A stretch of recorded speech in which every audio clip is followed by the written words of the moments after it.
So I'm here at a very questionable trail.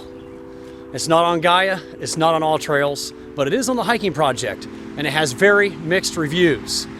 Come and join me for the adventure. Right after you go through that gate, you cross a set of railroad tracks, and we have a little asphalt trail here for a few hundred feet, it looks like. So far, this is pretty cool.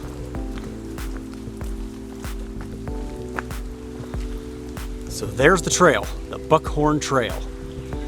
I believe this little asphalt pathway leads to Buck Creek Lake. And looky here, we actually have a little hiking trail map. So this is what I'm doing right here. We are at location F, that is Buck Creek, and this is a 3.3 mile trail.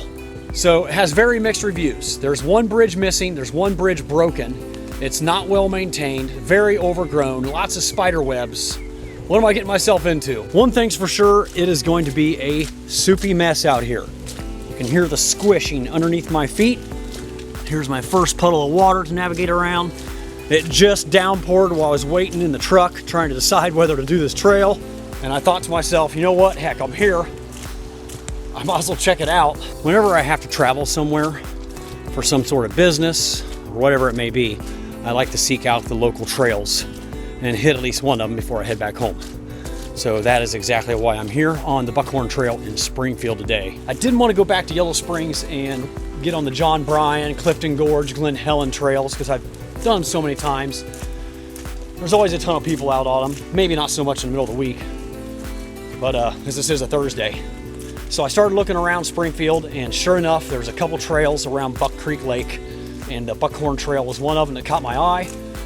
And so far, it's a really nice footpath, and it seems well traveled and maintained, but you know, things could change further down the trail. I did read that within a mile or two, it gradually or progressively gets less and less maintained. I almost didn't come to this trail just because of some of the bad reviews, because if you follow me, you know I hate spider webs. So if I'm on a trail, oh my gosh, there's the first one of the day and you got it on film. All right, so if you know me, you know I hate spider webs. So I don't like to go on trails that are never used, or at least being the first person of the day to capture all the webs on the trail, breaking trail. So like I said, I almost didn't come here, but so far this trail is awesome. Everything's so green and really canopied in. It's just beautiful. Well, let's see if we can debunk some of these bad reviews. How bad can it be? I think the rain actually has let up, and this is just the drippings off of the trees. So it's really not bad at all. A half mile in and my feet are already soaked.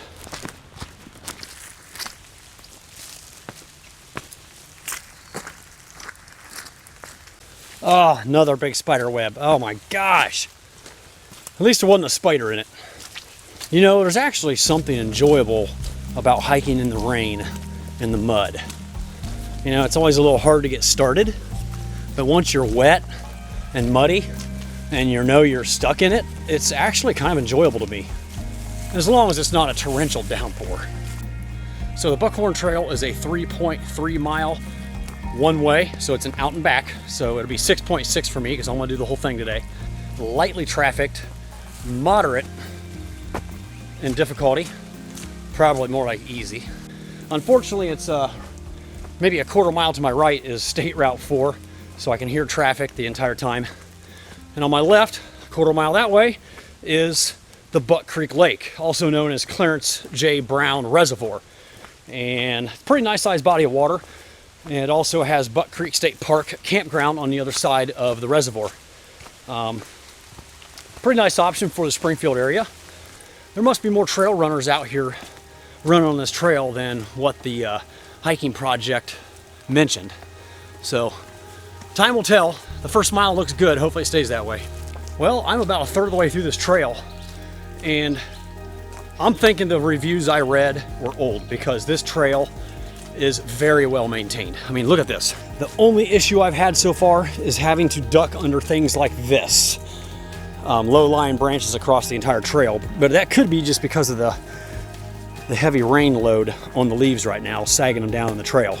You know, I don't really like out and back trails because you got to backtrack and redo the same trail you already done. There is one benefit of it that I can think of today though. I'm breaking trail for myself, and on the way back, it'll be spiderweb free. I am even seeing some yellow blazes on the trees. They are few and far between, but they are out here.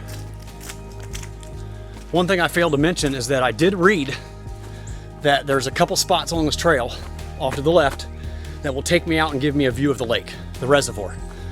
So I have my drone with me in the Joey back there, hoping I can fly it. All right, I just got my first view of the lake. Trail continues that way. And here is a little turnoff that I read about, one of several. Let's go check it out. I think we're gonna get a good view of Buck Creek Lake here.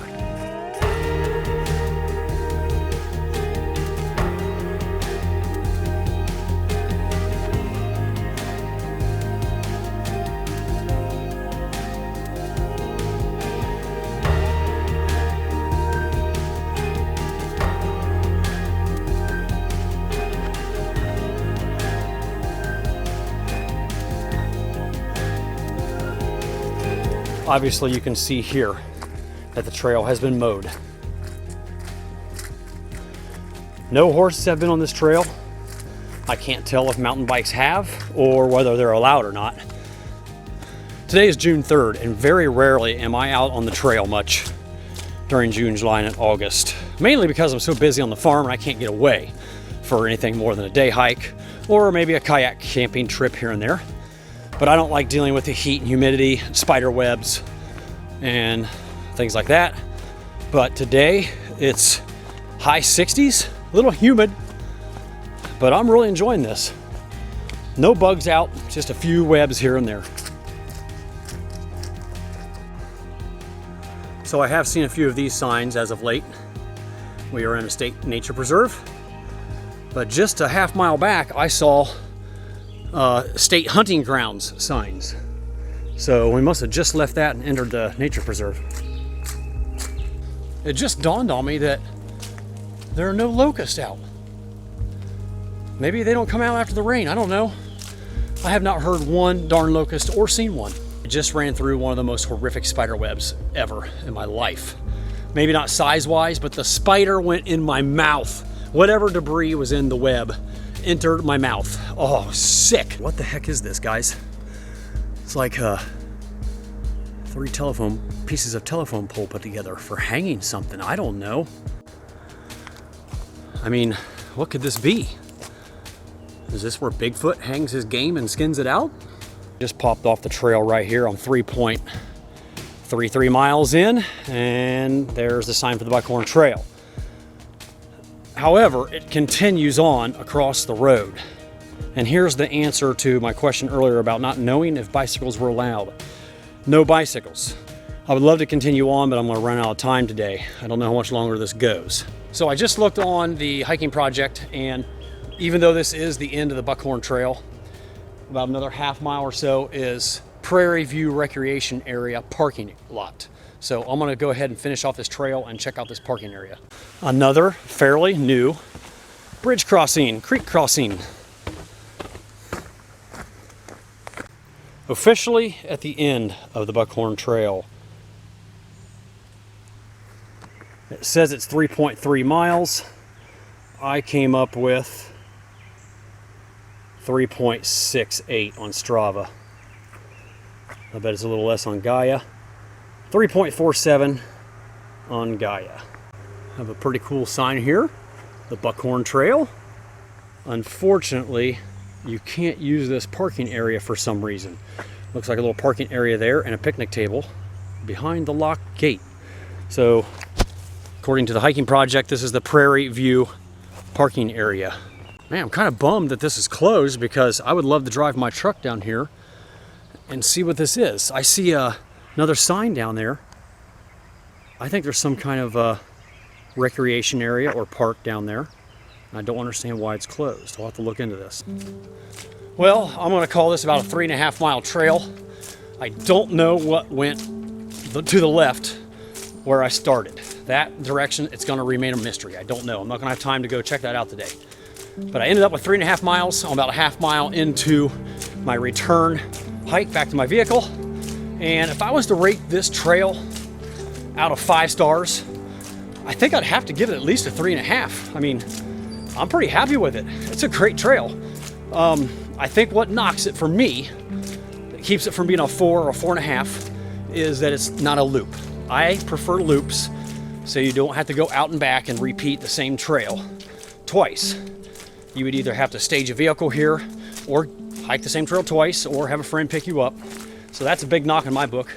And also, about a third of it runs pretty close along State Route 4, so you can hear traffic noise.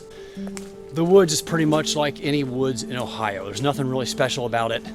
There's maybe 3 little bridge crossings over some nice creeks. What gives it at least 3.5 stars for me in my book is that it's a very well-maintained trail. It's been mowed. There's no bikes. There's no horses. There's no washouts, no blowdowns. I'm very happy with this trail. So if you are looking for an alternative to hike on in the Springfield area, maybe you don't want to go to Yellow Springs, wanting to avoid crowds in Bryan or Clifton Gorge or Glenn Helen area, I would highly recommend this trail. It is very nice, very runnable. Because it's so well maintained, it's a very runnable trail. So it's going to end up being just over 7 miles of beautiful hiking in Springfield, Ohio. Thanks so much for coming along today, guys. And until next time, I'm Jason Wish, wishing you a great time on your next adventure.